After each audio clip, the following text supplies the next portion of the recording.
আসসালামু আলাইকুম রহমতুল্লাহ। সুপ্রিয় ফেসবুক বন্ধুগণ, আমি ডাক্তার মোহাম্মদ শফিকুর রহমান মামুন খান।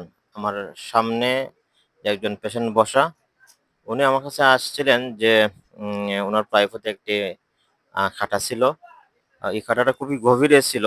তো অ্যালোপ্যাথি ডাক্তার দেখাইছেন, আল্ট্রাসোনোগ্রাফ করছেন, ডাক্তার পর্যবেক্ষণ করছে এবং অপারেশনের কথা বলছিল যে অপারেশন লাগবে। এমনকি উনাকে অপারেশন থিয়েটারে নিয়েছিলেন অপারেশন করার জন্য এবং অপারেশন করে এই খাটাটা বের করার জন্য। তো দুঃখের বিষয়, তখন কিন্তু অপারেশনের সময় ডাক্তার সাহেব আর আর ওই খাটার আর খুঁজে পান নাই। যার কারণে ডাক্তার সাহেব আর অপারেশন করেন নাই। এই পরবর্তীতে এই পেশেন্ট আসে মামুন হোমিও সেন্টারে, আমাকে দেখান, আমি শুনি, কথা শুনি। শোনার পর ওনাকে আমি ওষুধ দেই। আলহামদুলিল্লাহ, অপারেশনের এই রোগীটি হোমিও চিকিৎসার মাধ্যমে সম্পূর্ণ আরোগ্য লাভ করে। আমরা শুনবো ওনার কাছ থেকে। হ্যাঁ, আপনি ঘুরেন। আপনি ঘুরেন।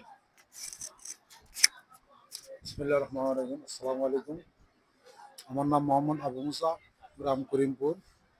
আমার ওই একটা খাটা ঢুকছিল, ভাত খাইতে গিয়ে একটা খাটা মানে ফাঁকা রাস্তার মধ্যে আটকে দিয়েছিল, যা এটা ডাক্তারের স্বর্ণবর্ণ হইলাম, ডাক্তার হলো অপারেশন লাগবে। অপারেশনে ক্ষেত্রে আমার অনেকটা হয়ে গেছে, প্রায় 10-12 হাজার টাকা গেছে। তারপরে এখন অপারেশন কেটে গিয়ে নিয়ে খরচ বস করে এখন লাস্টে দেওয়া খারাটা যে আনতে গেছে, ডাক্তার হয়েছে পাইছে না, এটা ভিতরে ঢুকে গেছি, ওষুধ শেষ হইব। এখন দেখা যায় ওষুধ কোনো শেষ হয়েছে না।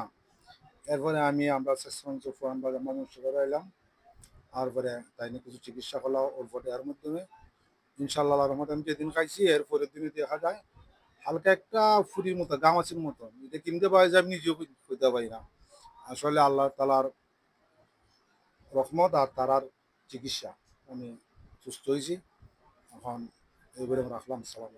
আপনি কি খুশি মামুন হোমিও সেন্টারের চিকিৎসা নিয়ে? জি জি, আমি খুব খুশি। ধন্যবাদ। আল্লাহ হাফেজ।